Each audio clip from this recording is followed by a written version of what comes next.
ഇണക്കിലിക്കൂട്ടം ഭാഗം 22. കമ്മിറ്റി ഓഫീസിൻ്റെ വരാന്തയിൽ അക്ഷയമയോടെ അനന്തുവിനെയും കാത്തിരിക്കുകയായിരുന്നു വരുൺ. നിരാശയോടെ വരുന്ന അനന്തുവിനെ കണ്ട് അവൾ നെറ്റിച്ചുളിഞ്ഞു. എന്താടാ അനന്തു, എൻ്റെ മുഖത്തൊരു വാട്ടം? വരുൺ ചോദിച്ചു. അനന്തു ഒന്നും മിണ്ടാതെ വരാന്തയിൽ കയറിയിരുന്നു. എന്താടാ? എടാ, അവൾ വന്നിട്ടില്ലടാ. വീണി കൊണ്ടുവരേണ്ടതെന്ന് മുത്തശ്ശൻ പറഞ്ഞത്രേ. അവൾ വീട്ടിൽ നിർത്തിയിട്ടാ അവരെല്ലാവരും കൂടി ഇങ്ങോട്ട് പോകുന്നത്. അനന്ത് പറഞ്ഞു. വരുണിൻ്റെ മുഖം വിടർന്നു. അവളിപ്പോൾ വീട്ടിൽ തനിച്ചാണോ? പിന്നെ ഒറ്റയ്ക്ക് അവളെ നിർത്തിയിട്ട് പോരാൻ എൻ്റെ വീട്ടുകാർക്ക് എന്താ വട്ടാണോ? കാവലിന് 2 മലന്മാരെയും ജോലിക്കാരെയും നിർത്തിയിട്ടാ അവർ പോകുന്നത്. അതിനെന്താടാ, അവരെ മാറ്റാൻ നീ വിചാരിച്ച സാധിക്കില്ലേ? വരുൺ ചോദിച്ചു. അനന്ത് വായും പൊളിച്ച് അവനെ നോക്കി. നീ എന്താ ഉദ്ദേശിക്കുന്നത്? എനിക്കിന്ന് എന്തായാലും എൻ്റെ വേണിയെ കാണണം. അത് നീ വിചാരിച്ചല്ലേ നടക്കൂ. പ്ലീസ് ഡാ, നമുക്ക് നിൻ്റെ വീട്ടിലേക്ക് പോകാം.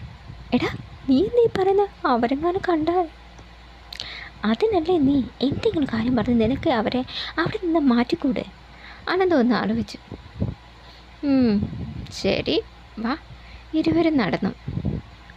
വീടിന് കുറച്ചകലെ ഇരുവരും വണ്ടി പാർക്ക് ചെയ്തു. പിന്നെ പതുക്കെ നടന്നു. പടിക്കൽ നിന്ന് ഇരുവരും അകത്തേക്ക് എത്തി നോക്കി. 2 പേരും വാതിക്കൽ തന്നെ നിൽക്കുന്നു. നീ ഇവിടെ മറിഞ്ഞേക്ക്, ഞാൻ അവന്മാരെ അവിടെ നിന്ന് പറഞ്ഞു വിട്ടിട്ട് വരാം, അനന്ത് പറഞ്ഞു. വരുൺ ഇരുളിൽ മറഞ്ഞു നിന്നു. അനന്ത് മൂളിപ്പാട്ടും പാടിക്കൊണ്ട് മുറ്റത്തേക്ക് നടന്നു. അവനെ കണ്ടതും 2 പേരും എഴുന്നേറ്റ്. നിങ്ങൾ 2 പേരും ഇവിടെ നിൽക്കുകയാണോ? എന്താ കുഞ്ഞേ? അത് അമ്പലത്തിൽ കലവർക്ക് പന്തൽ കെട്ടണം. നിങ്ങളൊന്ന് ചെന്ന് സഹായിച്ചാട്ടെ, അനന്ത് പറഞ്ഞു. അയ്യോ കുഞ്ഞെ, അപ്പോൾ ഇവിടെ? അപ്പോൾ സംശയത്തോട് ചോദിച്ചു. ഇവിടെ ഞാനുണ്ടല്ലോ, നിങ്ങൾ ചെല്ലേ, എനിക്ക് കുറച്ച് ജോലിയുണ്ട്. ഇരുവരും സംശയത്തോടെ പരസ്പരം നോക്കി. ശരി കുഞ്ഞെ, ഇരുവരും പറഞ്ഞ് നടന്നു. കമ്മിറ്റി ഓഫീസിൽ ചെന്ന് രാമേട്ടനെ കണ്ടാൽ മതി, അനന്ത് വിളിച്ചു പറഞ്ഞു. ശരി കുഞ്ഞെ. ഇരുവരും ദൂരെ എത്തിയെന്ന് കണ്ടതും അനന്ത് ആശ്വാസത്തോടെ പടിക്കലേക്ക് ചെന്നു. അവർ പോയി, കയറി വാ, അവൻ പറഞ്ഞു. അനന്ത് മറവിൽ നിന്ന് വീടിലേക്ക് വന്നു. പിന്നെ 2 മുറ്റത്തേക്ക് നടന്നു. വാതിൽ കടന്ന് ഇരുവരും അകത്ത് കയറി. കോണിക്കടുത്തെത്തിയതും ഇരുവരും നിന്ന് ചുറ്റും നോക്കി. നീ ബാൽക്കണിയിൽ ചെന്ന് ഒളിച്ച് നിന്നാൽ മതി, ഞാൻ അവളുമായിട്ട് അങ്ങോട്ട് വരാം, അനന്ത് പറഞ്ഞു. ശരി. ഒരു മുകളിലേക്ക് നടന്നു. അനന്ത് നേരെ നടന്നു തൻ്റെ മുറിയിൽ വിഷാദത്തോടെ ഇരിക്കുകയായിരുന്നു വീണി. അനന്ത് അവളുടെ ഇരുത്തം നോക്കി പതിയെ ചിരിച്ചു. ഏയ്, അശോകവനികില്ലേ സീതയെ, അവൻ വിളിച്ചു. അവൾ തിരിഞ്ഞു നോക്കി. വാനരൻ ദൂതുമായിട്ട് വന്നതാണോ? അവൾ ചോദിച്ചു. വാനരനോ? അതേടി, നിൻ്റെ കാമുകനെ റിസ്ക് എടുത്ത് ഇവിടെ കൊണ്ടുവന്ന എന്നെ നീ ഇങ്ങനെ തന്നെ വിളിക്കണം, അവൻ പറഞ്ഞു. അത് കേട്ടതും വീണയുടെ മുഖം വിടർന്നു. വരുണേട്ടൻ വന്നിട്ടുണ്ടോ? അവൾ ആകാംക്ഷയോടെ ചോദിച്ചു. ബാൽക്കണിയിലുണ്ട്, ചെല്ല്, അവൻ പറഞ്ഞു. അവൾക്ക് സന്തോഷമായി. പെട്ടെന്ന് അവളൊന്ന് ഞെട്ടി. അല്ല, ജാനുവടുത്തി, അതോർത്ത് നീ വിഷമിക്കണ്ട. 10 മണി കഴിയാതെ ഇരുവരെ ടി വിക്ക് മുന്നിൽ നിന്ന് എഴുന്നേക്കൊന്ന് കരുതണ്ട. മെഗാ സീരിയലുകാരെ നമിക്കണം, ചെല്ല്, അവൻ പറഞ്ഞു. അവൾ സന്തോഷത്തോടെ ഓടി.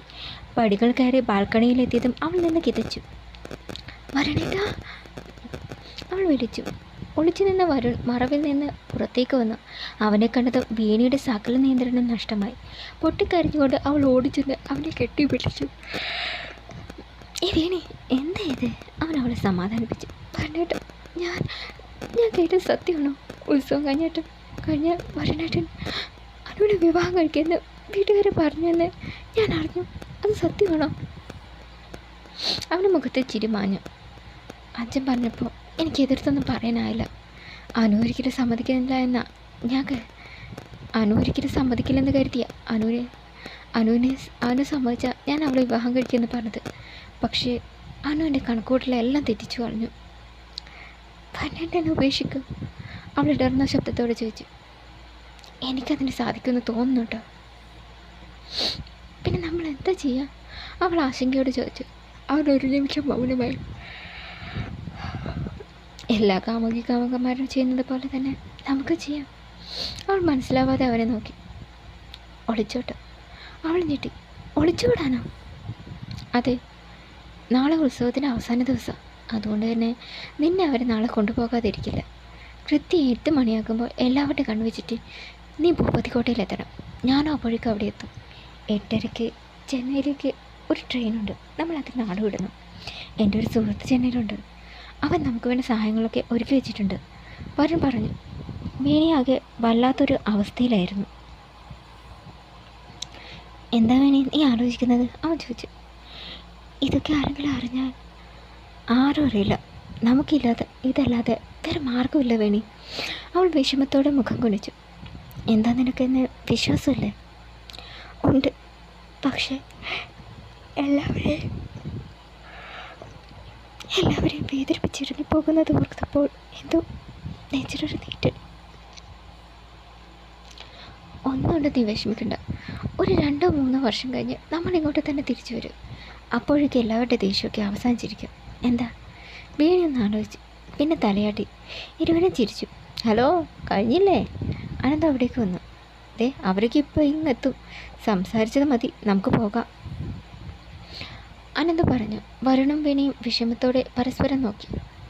വേണി, പറഞ്ഞതൊക്കെ ഓർമ്മയുണ്ടല്ലോ? അവൾ തലയാട്ടി. അവൻ അവളോട് യാത്ര പറഞ്ഞ് നടന്നു. വേണി വിഷമത്തോടെ അവൻ പോകുന്നത് നോക്കിയിരുന്നു. ഉത്സവത്തിൻ്റെ അവസാന നാൾ. അന്ന് ഗ്രാമത്തിന് ഉറക്കമില്ലാത്ത രാത്രിയാണ്. നാട് മുഴുവനും അമ്പലത്തിലായിരിക്കും. അതുകൊണ്ട് തന്നെ വീണയെ അവർ കൂടെ കൂട്ടി. 7 മണിക്ക് ഭജന ആരംഭിച്ചു. അമ്പലത്തിൽ വെച്ച് അനു വീണയെ കണ്ടു. അവളെ കണ്ടപ്പോൾ അനുവിന് സങ്കടം വന്നു. വീണയെ കണ്ട് മനസ്സ് തുറന്നൊന്ന് സംസാരിക്കണം. അവൾ ഒരു അവസരത്തിനായി നോക്കി നിന്നു. ഭജന ആരംഭിച്ചു. സ്റ്റേജിനോട് ചേർന്ന് ദൂരെ ഉള്ളവർക്കും കാണാനായി ഒരു വലിയ TV സ്ഥാപിച്ചിരുന്നു. എല്ലാവരും പാടൽ ലയിച്ചിരുന്നു. മണിയെട്ടായതും എല്ലാവരുടെയും കണ്ണുവെട്ടിച്ച് വീണ എഴുന്നേറ്റ് നടന്നു. പക്ഷെ അനു അവളെ ശ്രദ്ധിക്കുന്നുണ്ടായിരുന്നു. ഇരുളിലേക്ക് അവൾ നടന്നു നീങ്ങുന്നത് കണ്ട് അനുവിന് എന്തോ പന്തിയിടുന്നു. ഇവളിതെവിടേക്കാ ഈ പാതിരാത്രി? അനുവും അവൾ അറിയാതെ അവളുടെ പിന്നാലെ ചെന്നു. ഭൂപതിക്കോട്ടയിലെത്തിയതും വീണി നിന്ന് കിതച്ചു. 1-2 മിനിറ്റിന് ശേഷം അവൾ ചുറ്റും നോക്കി. വരുണേട്ടാ, അവൾ ഉറക്കെ വിളിച്ചു. പക്ഷെ ആരും വിളി കേട്ടില്ല. അവൾക്ക് എന്തോ പേര് തോന്നി. പെട്ടെന്ന് പിന്നീടൊരനക്കം കേട്ട് അവളൊന്ന് നിന്നു. വീണി, പരിചയമുള്ള ആ പുരുഷസ്വരം കേട്ട് അവളൊന്ന് ഞെട്ടി. പിന്നെ പതുക്കെ തിരിഞ്ഞു നോക്കി. ഇരയെ കിട്ടി വേട്ടനായിയെ പോലെ അയാൾ അവളെ നോക്കി ചിരിച്ചു. ഒന്നും പറയാനാവാതെ വീണി ശില കണക്കെ അവിടെ തന്നെ നിന്നു. തുടരും.